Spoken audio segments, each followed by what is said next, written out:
참 바라본 순간 나도 모르게 숨이 하고 외쳐. Hi guys, welcome back to my channel. I hope you guys are doing well and staying safe. So in this video, I want to share with you guys how you can quickly improve your K-pop dancing, and I want to share some of my best tips and advice after a full year of dancing K-pop.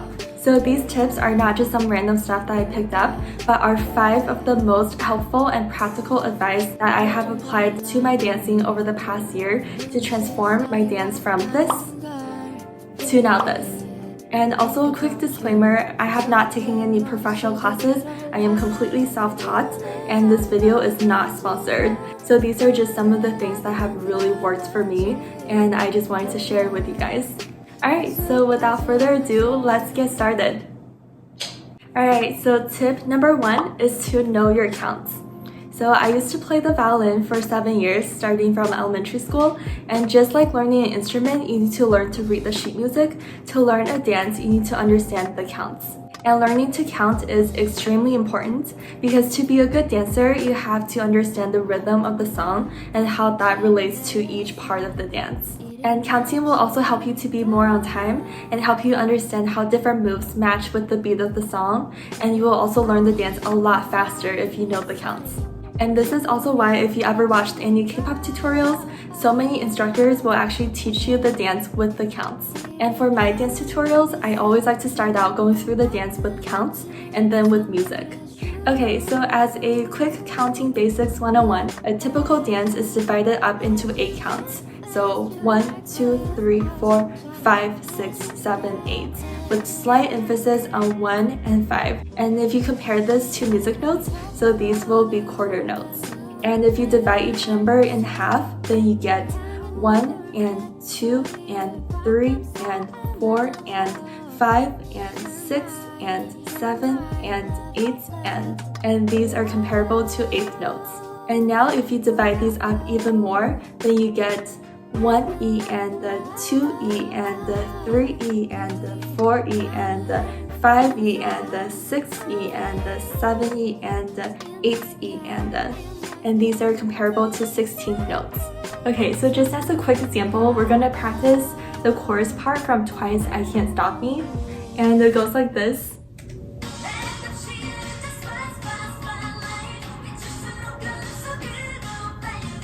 So for counting, I think it's easier to practice at a slower speed, so we're gonna do 50% for now. So this is what it sounds like with only the basic counting. 1, 2, 3, 4, 5, 6, 7, 8. 1, 2, 3, 4, 5, 6, 7, 8. And as you practice more and more, you will be able to pick up the 8th notes and the 16th notes. So it goes a little bit like this. 1, 2, 3, and 4, 5, 6, 7, 8. 1, 2, 3, and 4, and 5, 6, 7, 8. So yeah, this is just a quick counting 101, but if you want me to make a full video, please let me know in the comments below. Alright, so tip number 2 is to start out slow and be patient. And this might sound really simple, but I honestly think this is one of the most important things. And doesn't matter if you're just starting out K-pop or if you've been dancing for a few years, you have to be patient and start learning the dance at a slow speed. So when I was first starting K-pop, I didn't know this, so I wanted to learn the dance as fast as possible, and before I was even ready, I was practicing at full speed. So my first dance cover came out to be pretty sloppy, just because I didn't give myself enough time to practice at a slow speed to first perfect all the moves. So I remember looking back at my final cover, my moves were really sloppy, especially with my legs. And that's because I rushed this so much and I started practicing at full speed before I even had the moves down. So now when I practice, my typical dance breakdown is I usually spend about 30% of my time learning the dance and watching tutorials on YouTube.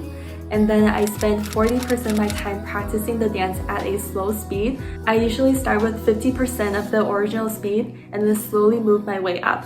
And finally, I spend the last 30% of my time practicing the dance over and over again at full speed.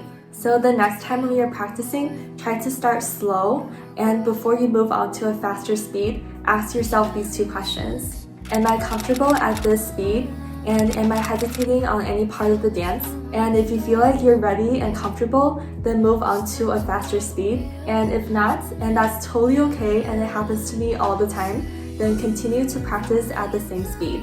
And once you feel ready, then ask yourself these 2 questions again before moving on to a faster speed. So usually for my dance tutorials, I like to start out from 50% speed, but if you're watching a K-pop video or a tutorial and you want to learn it at a slower speed, and especially if you're watching it on YouTube, there's actually a quick trick for you to slow down the video. So if you're watching it on your laptop, you can click on settings and then playback speed. So this is how you can adjust the speed to whatever is comfortable for you. And if you want to adjust the video to a more specific speed, you can actually go up to customs here. There's a bar here and you can also use this to adjust the speed. So tip number 3 is to record yourself.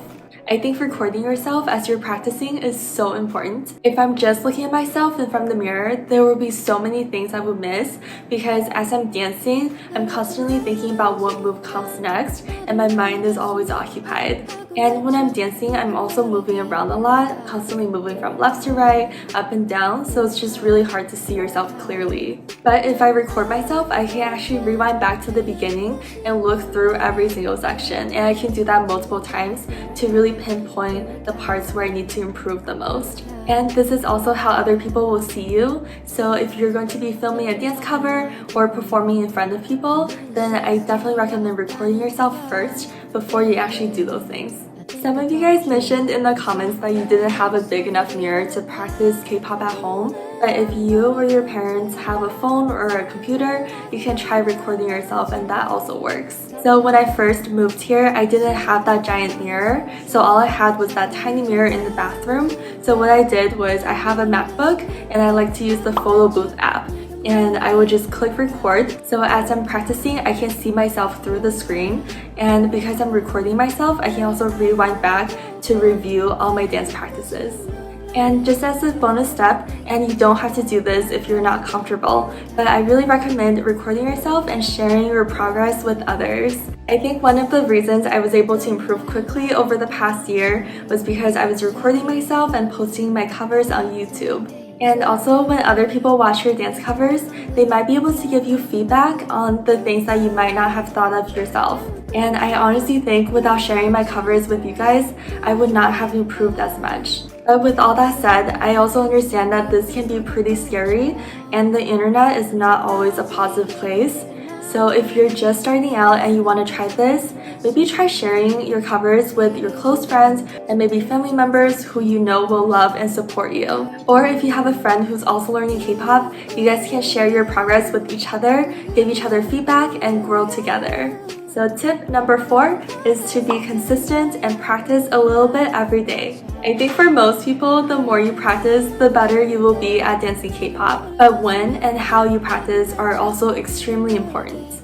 So for example, if you have a dance and it's going to take you about 7 hours to learn, I think it's so much better and more efficient for you to break those 7 hours down and practice for just 1 hour every day instead of cramming all those hours into one day. So back when I was in school, I had a really bad habit of cramming in everything the day before the exam. And while that worked sometimes, I was never able to comprehend the materials as well as if I just studied for a little bit every single day. And it was also really stressful trying to learn everything at once, and I don't think I ever really enjoyed it.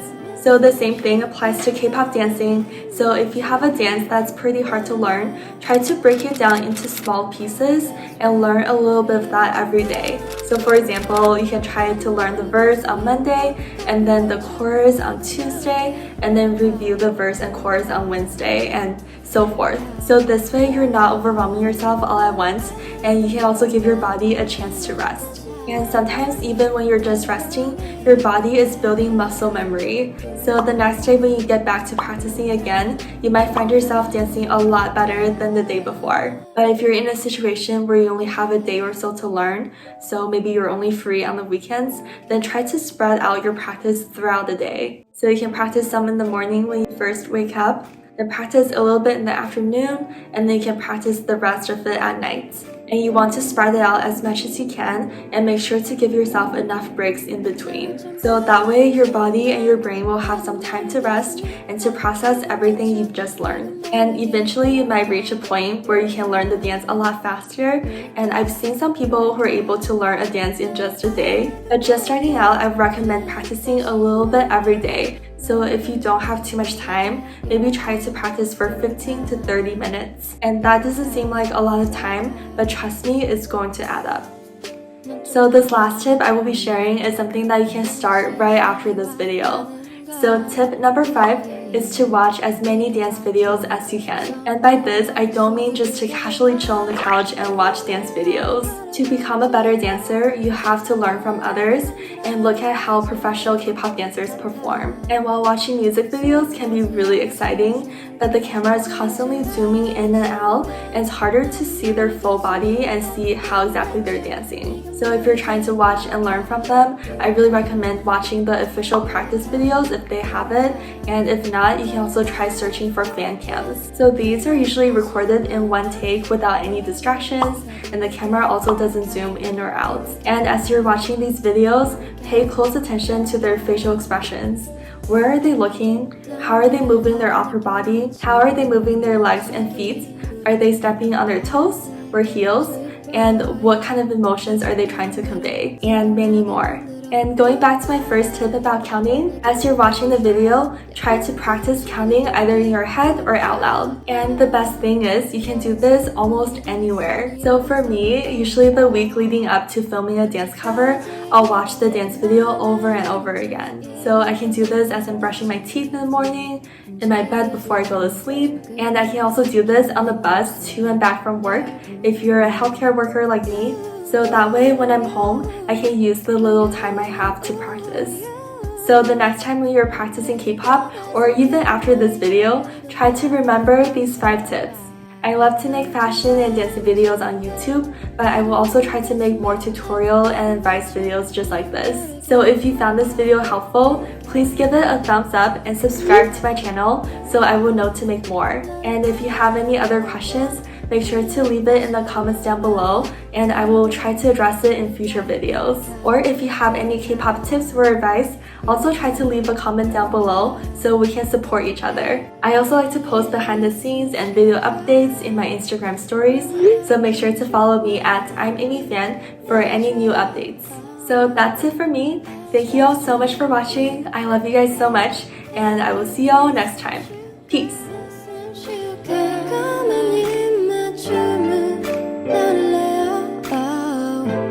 I just want 너를 좀